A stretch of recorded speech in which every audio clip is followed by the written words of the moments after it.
અષાઢી બીજે અમદાવાદમાં ભગવાન જગન્નાથજીની રથયાત્રા યોજાશે, જેમાં ભક્તોને પ્રસાદ રૂપે આપવા માટે કેસરિયા રંગના ઉપકરણો તૈયાર કરવાની કામગીરી પૂરજોશમાં ચાલી રહી છે। દર વર્ષે એક મહિના અગાઉથી 40,000 મીટર કાપડમાંથી અંદાજે 1.25 લાખ જેટલા પવિત્ર ઉપકરણો તૈયાર કરાય છે। આ પ્રસાદ પાછળ બે કથાઓ પ્રચલિત છે। એક માન્યતા મુજબ ભગવાન કૃષ્ણની આંગળીમાં ઈજા થતા દ્રૌપદીએ ચીર ફાડીને પાટો બાંધ્યો હતો। બીજી કથા અનુસાર મોસાળમાં લાડ લડાવેના કારણે પ્રભુની આંખો આવતા ઉપકરણના પાટા બાંધવામાં આવ્યા હતા। રથયાત્રામાં મગ, કાકડી અને દાડમ સાથે આ પવિત્ર ઉપકરણો પ્રસાદ લાખો શ્રદ્ધાળુઓને વિતરણ કરવામાં આવે છે।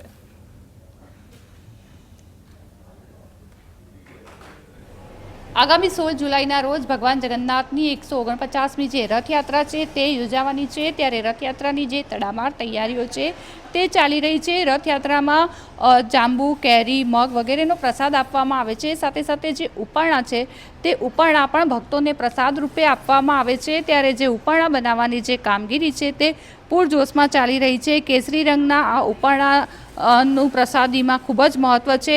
ભક્તો ઉપરણા મેળવવા માટે છે તે પડાપડી કરતા હોય છે। ત્યારે મોટી સંખ્યામાં જે મંદિર દ્વારા છે તે હાલ ઉપરણા તૈયાર કરવામાં આવી રહ્યા છે અને ભક્તોને આ ઉપરણા પ્રસાદી રૂપે આપવામાં આવશે। ઝલક અધ્યારું, GSTV।